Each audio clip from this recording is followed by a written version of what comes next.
Boa noite, queridos. Estamos com a grata satisfação de poder receber vocês para participar conosco de mais um culto de gratidão, culto de adoração, culto de celebração ao nosso Deus, aqui na primeira igreja presbiteriana de Tampa Bay. Esta igreja é um campo missionário da Igreja Presbiteriana Jardim das Oliveiras, do Presbitério de Magé, no Rio de Janeiro, e aqui, no estado da Flórida, nos Estados Unidos, nós temos realizado esse trabalho desde o dia 1º de fevereiro de 2014. Queremos agradecer não somente a Deus por todas as portas que tem aberto, mas também, especificamente, para a Igreja Presbiteriana aqui em São Petersburgo, através do seu conselho, do seu pastor, tem nos cedido espaço para que nós nos reunamos e possamos glorificar ao nosso Deus, compartilhando a palavra do Senhor com as pessoas, tanto de expressão de língua portuguesa, quanto também de língua americana. Queremos agradecer a Deus pela sua presença aqui conosco, você que nos assiste pela internet, e gostaríamos de convidar a você para abrir a sua Bíblia, para conosco acompanhar a leitura da palavra de Deus, conforme se encontra na Epístola aos Hebreus, no capítulo 1, verso de 1 até o capítulo 2, verso 4. Convido você para que abra sua Bíblia e acompanhe a leitura da palavra de Deus, que assim se revela. Havendo Deus outrora falado muitas vezes e de muitas maneiras aos pais pelos profetas, nestes últimos dias nos falou pelo Filho, a quem constituiu o herdeiro de todas as coisas, pelo qual também fez o universo. Ele, que é o resplendor da glória e a expressão exata do seu ser, sustentando todas as coisas pela palavra do seu poder, depois de ter feito a purificação dos pecados, assentou-se à direita da majestade nas alturas, tendo se tornado tão superior aos anjos, quanto herdou mais excelente nome do que eles. Pois qual dos anjos jamais disse: Tu és o meu filho, hoje te gerei. E outra vez: Eu lhe serei pai, e ele me será por filho. E novamente, ao introduzir o primogênito no mundo, diz: E todos os anjos de Deus o adorem. Ainda, quanto aos anjos, ele diz: Aquele que a seus anjos faz ventos e a seus ministros labareda de fogo. Mas acerca do Espírito, diz: O teu trono, ó Deus, é para todo o sempre. E ainda, o cetro de equidade é o cetro do seu reino.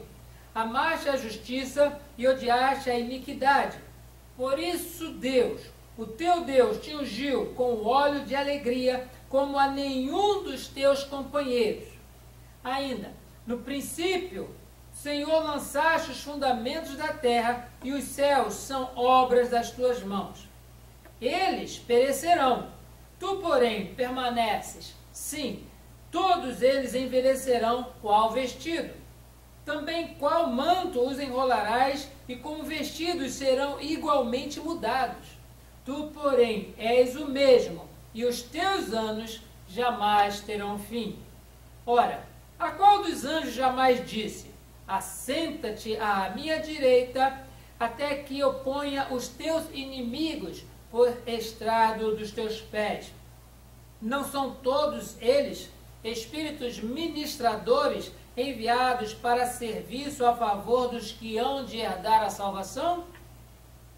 Por esta razão, importa que nos apeguemos com mais firmeza às verdades ouvidas, para que nelas jamais nos desviemos.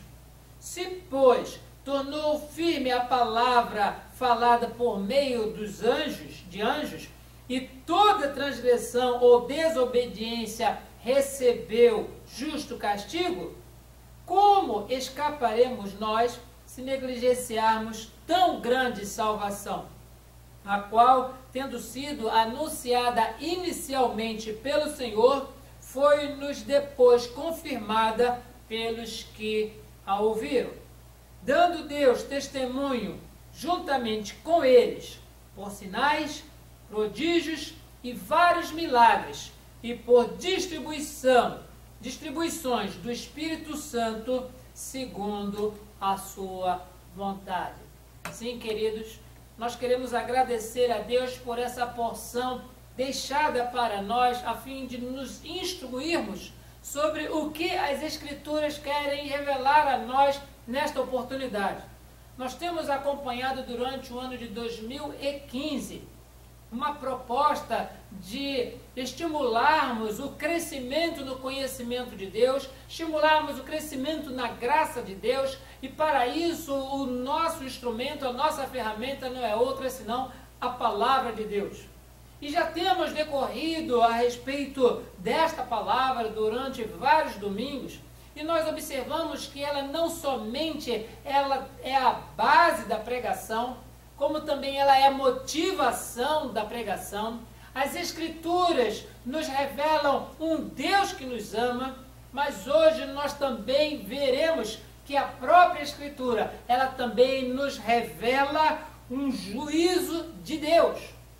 Um Deus que não somente expõe a forma como Ele ama o pecador, mas também através das Escrituras, Ele deixa bem claro que Ele é justo e Ele é um justo juiz, e do seu juízo, as pessoas que não têm o seu coração modificado, certamente nesse dia do juízo perecerão.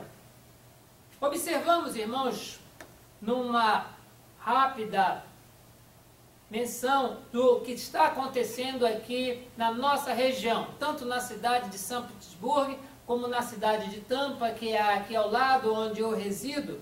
Nós, durante todo o mês de julho, e é claro agora no segundo dia do mês de agosto de 2015, nós temos recebido muita chuva. É um período em que normalmente deveriam ser fortes ventos, mas Deus, Ele mudou o calendário dos ventos e mandou a chuva. Dificilmente nós tivemos um dia em julho que nós não observamos chuva. Mas nessa última semana, nós tivemos chuvas constantes e fortes. E houve alguns pontos de alagamento nas duas cidades. Isso me faz lembrar aqui a seguinte ilustração. A ilustração diz que o crente, ele confiava muito em Deus. Ele estava sempre envolvido com a igreja, falava de Deus, conhecia as Escrituras e dizia que Deus é poderoso para fazer aquilo que Ele quiser.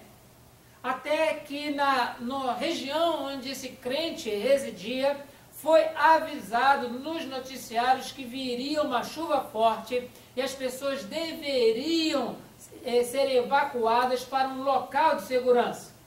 Mas aquele crente, ele disse, não, o Deus que eu creio, Ele me livrará.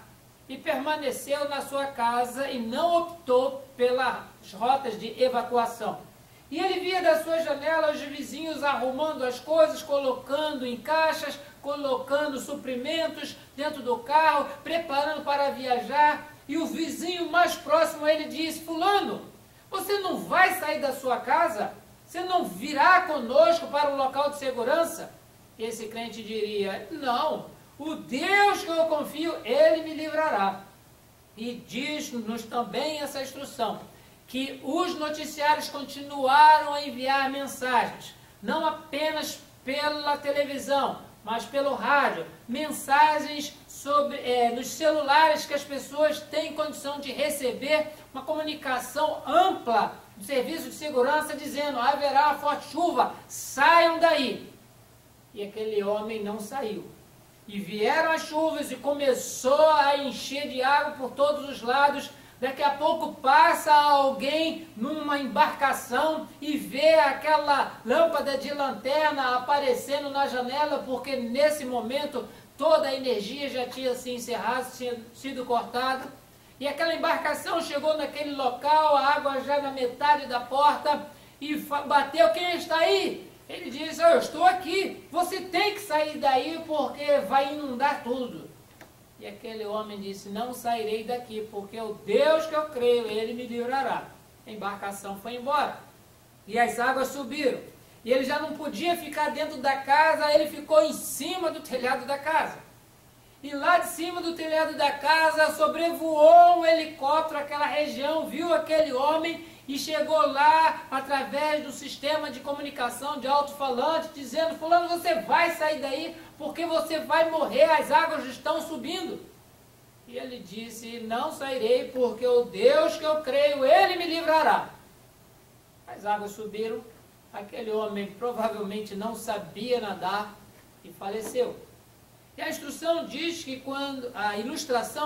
quando ele foi comparecer perante o Senhor, ele estava muito aborrecido, ele estava muito contrariado. E ele chegou para o Senhor e disse: Senhor, mas eu frequentava a tua casa, eu conhecia a tua palavra, eu pregava a respeito do teu poder, da tua soberania, e o Senhor me deixou morrer. Como pode ser uma coisa dessa? E a ilustração diz que a resposta de Deus foi a seguinte: olha, eu não queria que você morresse.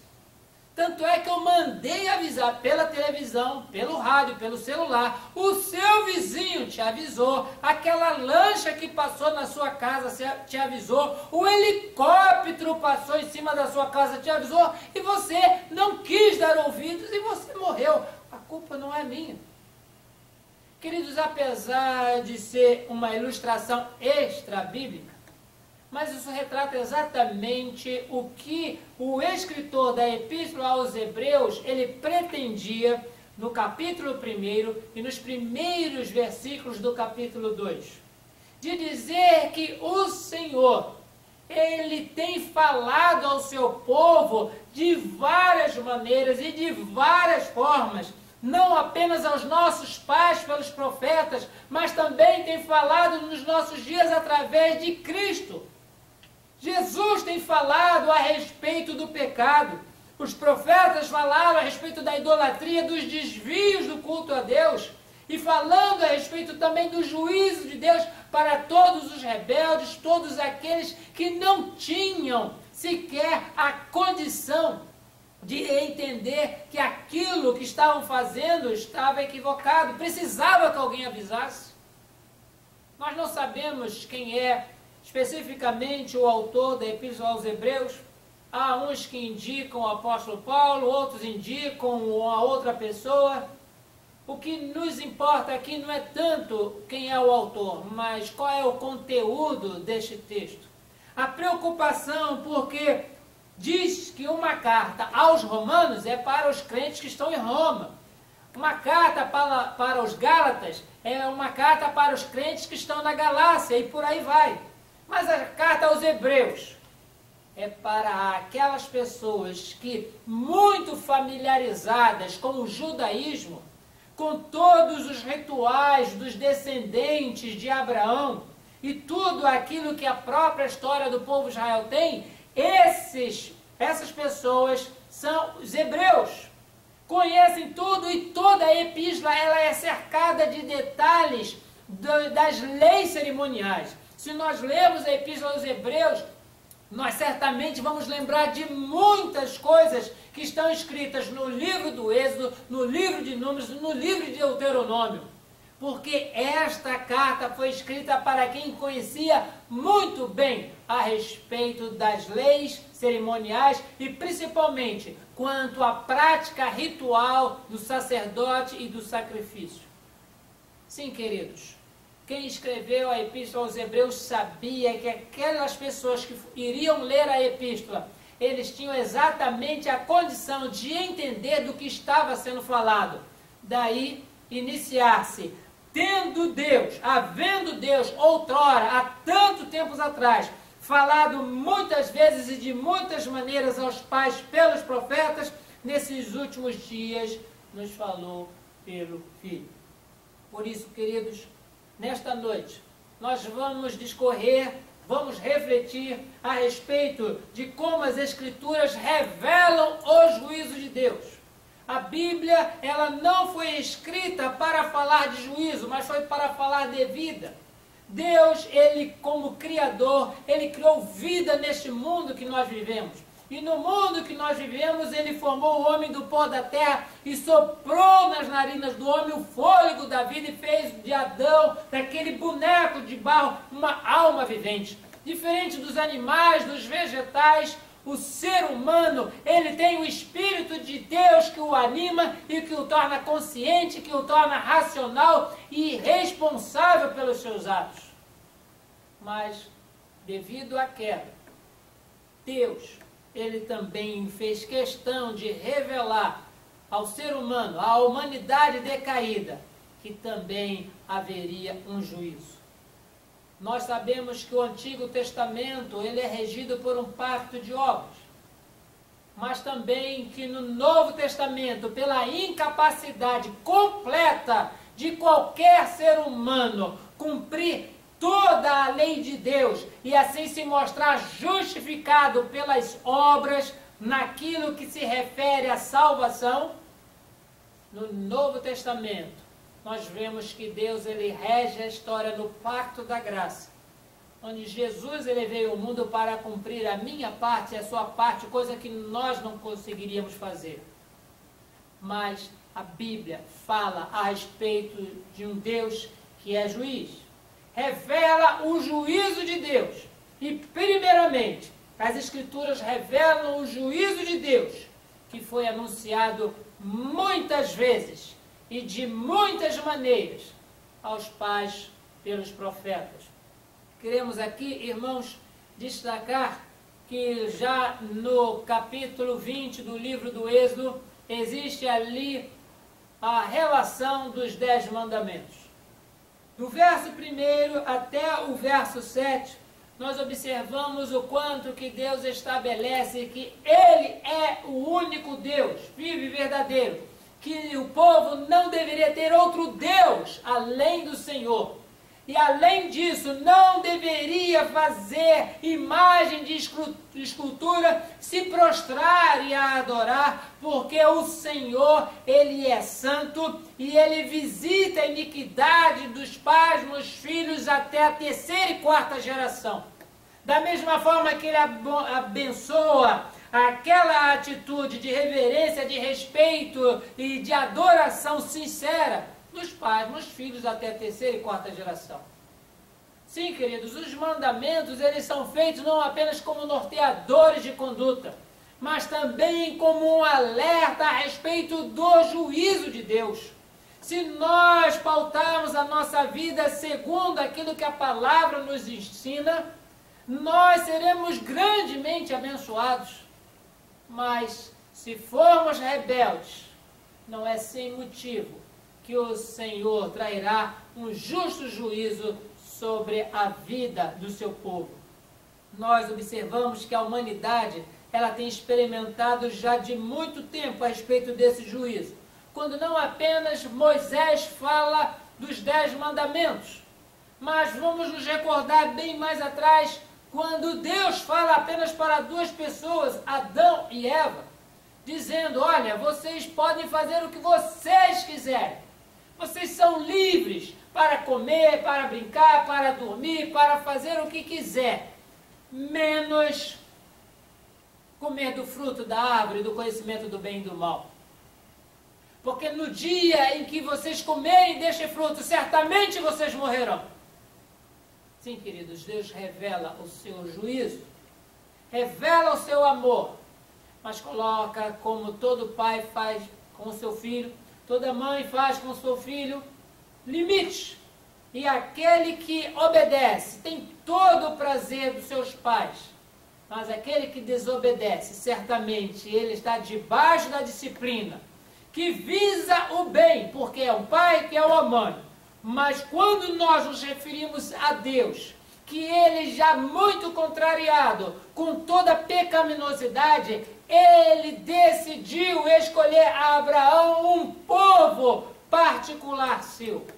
Deus não está hoje preocupado com quem é e com quem deixa de ser do povo de Israel. Deus está preocupado com os seus verdadeiros adoradores, pessoas que Ele tem separado do mundo para o adorar. que tem liberto do cativeiro do pecado para o servir.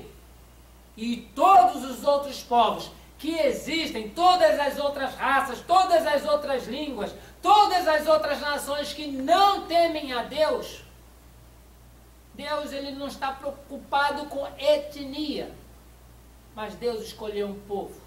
De todo esse mundo, Deus escolheu um povo.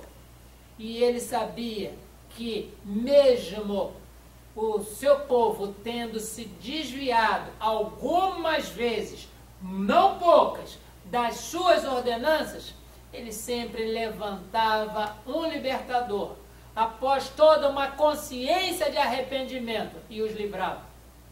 Já também como exemplo bíblico daquilo que Deus faz, no sentido de livrar o povo e avisar que as coisas não estão do jeito que ele quer. Lembremos que o sobrinho de Abraão, Ló, ele escolheu morar num lugar que para ele era uma maravilha. Vocês devem lembrar que quando Abraão já estava saindo da sua terra, ele levou Ló consigo. E levando Ló consigo, cresceram não somente os rebanhos, mas a quantidade de funcionários. E havia contenda entre os pastores de Ló e os pastores de Abraão. E para não haver problema da família, Abraão falou: ó, Ló, faz o seguinte, nossa família já é muito grande, nosso povo já é muito, e a gente morando no mesmo lugar, na mesma região, não dá certo. Escolhe você. Se você escolher para o norte, eu vou para o sul. Se você escolher o leste, eu vou para o oeste. Nós precisamos resolver isso. E Ló, como sobrinho, ele olhou a terra que melhor lhe parecia e escolheu a região onde estaria Sodoma e Gomorra. E nós observamos que Abraão concordou com isso, permaneceu, mas apareceram a Abraão anjos do Senhor e disseram: olha, aquela cidade não está fazendo o que agrada a Deus, por isso nós vamos lá e vamos destruir. O juízo de Deus está sobre todos aqueles que pervertem a justiça, pervertem a natureza humana, pessoas que contrariam o senso de adoração ao único Deus vivo e verdadeiro. E Abraão disse: vocês por acaso vão destruir toda a cidade, mas se naquela cidade tiver uma quantidade de 50 justos, toda a cidade será destruída com os 50 justos? A resposta foi: não, se tiver 50 justos, a gente livra a cidade. Mas se não tiver 50, tiver 45. Se não tiver 45, tiver 40, 30, 35, 20. É a famosa pechincha que foram fazendo até chegar aos 10. Não se irrite o Senhor se eu falar mais uma vez, mas se tiver 10 justos na cidade, vai destruir a cidade toda. E os 10? A resposta foi: não destruirei a cidade se lá tiverem 10 justos. Nós acompanhamos a leitura e vimos que não tinham 10 justos na cidade. Deus não falhou nas suas palavras, não enganou Abraão, mas agiu com a sua justiça. Porque ali só estava Ló, só estava sua mulher, só estavam as suas 2 filhas. E nós observamos que quando aqueles anjos foram até aquela cidade, os homens daquela cidade bateram na porta de Ló e disseram: abre-nos a porta e nos dê os seus visitantes, para que nós abusemos deles. Ló não permitiu e houve aquela confusão. Eis que os anjos falaram: olha, sai daqui, Ló, você, a sua mulher e a sua filha vão e não olhem para trás. E feriu aqueles homens com cegueira, e Ló saiu com a sua esposa e com as suas filhas. A mulher de Ló olhou para trás, diz-nos a Bíblia que ela transformou-se numa estátua de sal. E houve destruição em Sodoma e Gomorra, porque o juízo de Deus, no Antigo Testamento, ele sempre se mostrou bastante presente, e mesmo assim, o povo de Israel falhava no temor ao nosso Deus. Sim, queridos, as Escrituras revelam o juízo de Deus, anunciado de muitas maneiras, de muitas formas. e de muitas vezes aos nossos pais, através dos profetas. Foi assim na vida de Elias, de Eliseu, Samuel, Isaías, Jeremias, até Malaquias. E nós podemos citar aqui o último dos profetas mencionados pelo próprio Senhor Jesus, João Batista. Ele anunciava o arrependimento do povo, porque o juízo de Deus viria. E por anunciar que as Escrituras revelam o juízo de Deus, ele foi preso, ele foi morto, e agora nós experimentamos no nosso chamado Novo Testamento, em tudo aquilo que Deus faz para nós no pacto da graça, o amor de Deus. Só que o juízo, ele não chega na nossa existência. O juízo de Deus é para quando o Senhor Jesus voltar na segunda vez neste mundo. Sim, queridos, as Escrituras revelam o juízo de Deus anunciado muitas vezes e de muitas maneiras aos nossos pais. Mas também as Escrituras revelam o juízo de Deus anunciado pelo próprio Filho. Diz-nos o verso 2 de Hebreus 1. Nesses últimos dias nos falou pelo Filho, a quem constituiu o herdeiro de todas as coisas, pelo qual também fez o universo. Ele, que é o resplendor da glória e a expressão exata do ser de Deus. Deus já não enviava profetas para falar, enviou seu próprio Filho. E Jesus, com toda aquele carisma, com todo aquele amor, com toda aquela afeição que ele acolhia as pessoas, independente da sua etnia, independente da sua intelectualidade, independente da sua idade, Jesus se ouve com todos eles. Jesus abençoou crianças, Jesus dignificou mulher, ele sentou-se com pecadores, ele tratou com pessoas perdoando seus pecados e confirmava a sua autoridade pelo amor de Deus ao pecador através de milagres. Ele curou paralíticos, ele purificou leprosos, ele expeliu demônios, ele alimentou a multidão e também ele transformou água em vinho, fazendo com que o casamento ele não fosse motivo de tristeza na vida daquelas duas famílias. Sim, queridos, Jesus, ele veio e fez tudo isso de bom, mas ele não se omitiu de falar a respeito do Deus justo e do juízo que viria. Por isso, os sermões proféticos de Jesus, nós observamos ali não apenas coisas terríveis que aconteceriam e chegariam para atingir os seus discípulos, mas é na boca do próprio Jesus que nós observamos o aparecimento da palavra inferno. Jesus não falou apenas de amor, não falou apenas de caridade, mas falou de inferno. Lugar onde haveria ranger de dentes, onde haveria dor, onde haveria choro, todo tipo de desconforto. Desconforto? Não, coisas insuportáveis. Sim, queridos, e para ilustrar isto, ele cita em Mateus capítulo 21, a partir do verso 33, parábola dos lavradores maus. É uma paráfrase a respeito da sua própria vinda, onde ele diz nessa parábola de que um senhor, ela arrendou a sua propriedade com alguns lavradores e no devido tempo mandou um funcionário para pegar o dinheiro de volta de todo o trabalho que foi feito. Aqueles homens pegaram aquele funcionário e o expulsaram dali e falaram: olha, você não vai levar o nosso dinheiro. E aquele senhor, sabendo disso, mandou o segundo funcionário, e chegando lá, espancaram o funcionário, e ele saiu também, sem conseguir o intento da sua tarefa. E aquele dono daquela propriedade falou: olha, mandei 2 funcionários e eles fizeram isso, agora eu vou mandar o meu próprio filho, porque certamente ao meu filho eles atenderão. Mas em chegando o filho daquele grande proprietário, daquele rico proprietário, os trabalhadores disseram: este é o filho do patrão.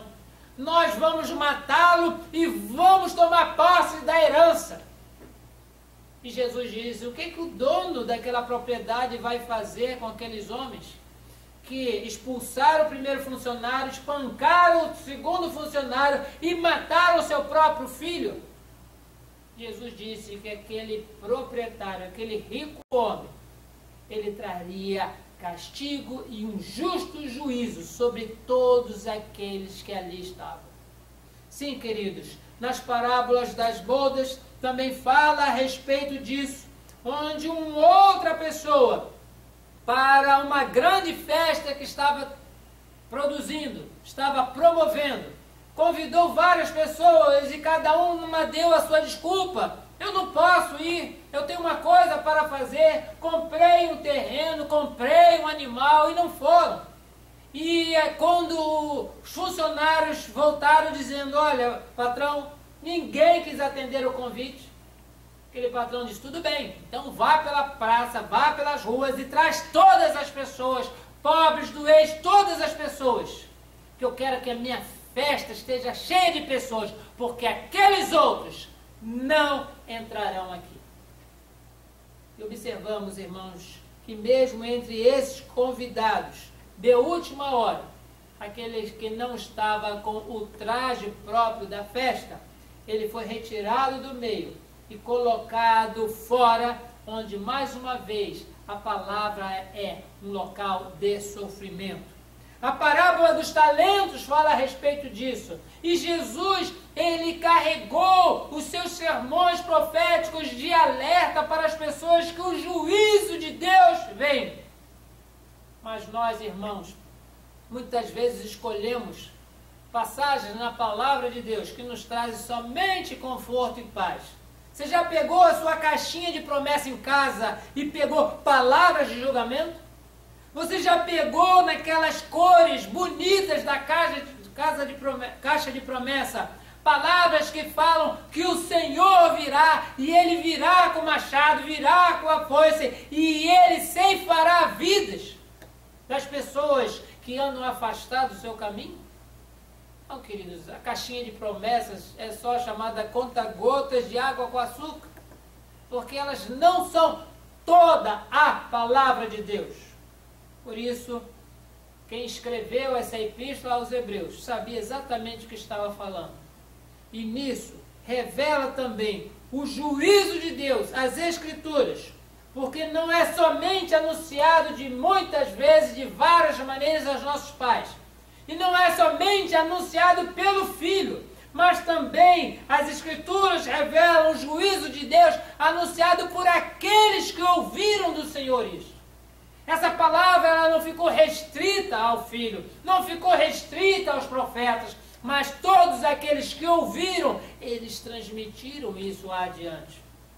Não é por outro motivo que nós vemos logo depois do dia do Pentecostes, quando o Espírito Santo ele vem cumprindo a profecia de Joel, cumprindo exatamente a profecia do Filho de Deus, de que os seus discípulos permanecessem em Jerusalém até que do alto fossem revestidos de poder.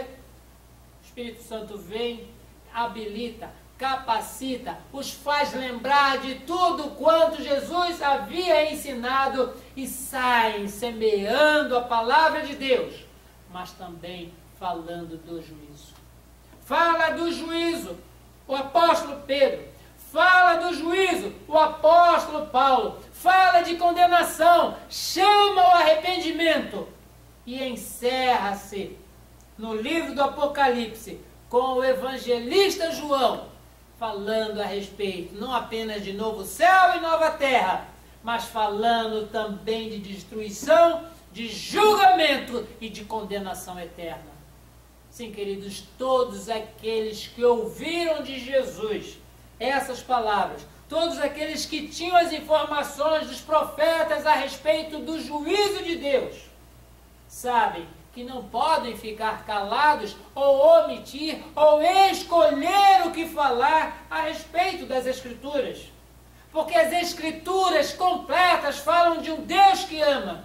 As Escrituras completas falam de um Deus que cria, um Deus que redime, um Deus que salva. mas as Escrituras completas, elas falam a respeito de um Deus que é juiz. E o juízo do Senhor vem. Sim, queridos, as Escrituras revelam o juízo de Deus, porque não há como escapar se for negligenciada tão grande salvação. Sim, queridos, o escritor da Epístola aos Hebreus começa o capítulo 1 falando de Jesus, que Deus o constituiu acima de todos os anjos, porque não foi aos anjos que Deus falou: assenta-te à minha direita. Não foi aos anjos que ele colocou em destaque, mas foi ao Filho, esse que foi gerado, esse que veio ao mundo, esse que morreu por nós, que derramou o seu sangue, como o cordeiro mudo indo para o matadouro. E sobre ele, o castigo que nos traz a paz, alcançou toda a sua plenitude. Sim, queridos, nós sabemos de um Deus que ama, mas as Escrituras também revelam o juízo de Deus. E o próprio comentarista, o próprio autor dessa epístola diz: como escaparemos nós do juízo de Deus? Não há como escapar se negligenciarmos tão grande salvação, porque todo aquele que nele crê, em Jesus, não perece, mas tem a vida eterna. A palavra de Deus não promete, ela assegura a vida eterna. Muitas pessoas hoje em dia ainda tentam torcer esse verso de João capítulo 3, verso 16, dizendo: Deus amou o mundo de tal maneira para que todo aquele, que enviou o seu Filho unigênito, para que todo aquele que nele crê possa ter uma vida eterna. Para que todo aquele que nele crê tenha a possibilidade, talvez tenha a vida eterna. Não, quando Jesus falou para Nicodemos, ele não falou de possibilidade, não falou de eventualidade, não falou de nenhuma situação diferente daquela que o Senhor Deus o havia enviado para esse mundo, para buscar e salvar o perdido. Por isso ele diz para Nicodemos: todo aquele que nele crê não perece, mas tem a vida eterna. Sim, queridos, como escaparemos nós se negligenciarmos tão grande salvação? Porque só e somente em Jesus é que nós somos salvos. Ele, falando de si mesmo, quando o discípulo lhe pergunta, Senhor, nós não sabemos para onde vai, como saber o caminho? E no Evangelho de João, no capítulo 14, verso 6, Jesus diz: eu sou o caminho, eu sou a verdade, eu sou a vida, ninguém vem ao Pai senão por mim. Não há escapatória dos juízos a não ser por mim. Não há como haver perdão de pecados a não ser por mim. Não há como se fazer uma nova criatura a não ser por mim. Por isso que Deus não apenas envia o Filho, mas envia o Espírito Santo para que não haja nenhuma condenação para os que estão em Cristo Jesus. O apóstolo Paulo, escrevendo a Epístola aos Romanos, ele dá uma ênfase sobre esses argumentos legais. No capítulo 5, ele fala de justificação. Justificados, pois, mediante a fé, temos paz com Deus, por intermédio de Jesus Cristo. Ou seja, não há juízo de Deus sobre aqueles que estão em Cristo, porque eles são justificados. E ainda diz no capítulo 8, o verso 30 e até o 33, dizendo: quem tentará acusação contra os escolhidos, contra os eleitos de Deus? É Deus quem os justifica. Quem os condenará se antes foi Cristo que morreu? Por isso, queridos, como escaparemos nós se não atentarmos para tão grande salvação? Jesus é o nosso Salvador, não há outro além dele. E desde os princípios da nossa reforma protestante no século XVI, nós temos visto que somente Cristo é Salvador. Somente através da graça de Deus é que nós somos alcançados para a salvação. Somente pela fé nós entendemos todo esse processo. Somente a Escritura é a palavra de Deus. Por isso, o que vai acontecer conosco diante desse juízo e que nos transportará para a vida eterna, como declarados justos, só renudará em glória a Deus somente. Por isso, gostaria de que nesta noite, onde nós caminhamos mais uma vez para refletirmos a respeito de como as Escrituras nos ajudam a crescer no conhecimento de Deus e crescer na graça de Deus, entendamos que as Escrituras, elas são a base da pregação, são o motivo da pregação, revelam o amor de Deus, mas também as Escrituras revelam o juízo de Deus. Mas como escaparemos nós se negligenciarmos tão grande salvação? Que Deus assim, queridos, nos abençoe, reforçando no nosso coração a convicção de que só Jesus Cristo é o Salvador.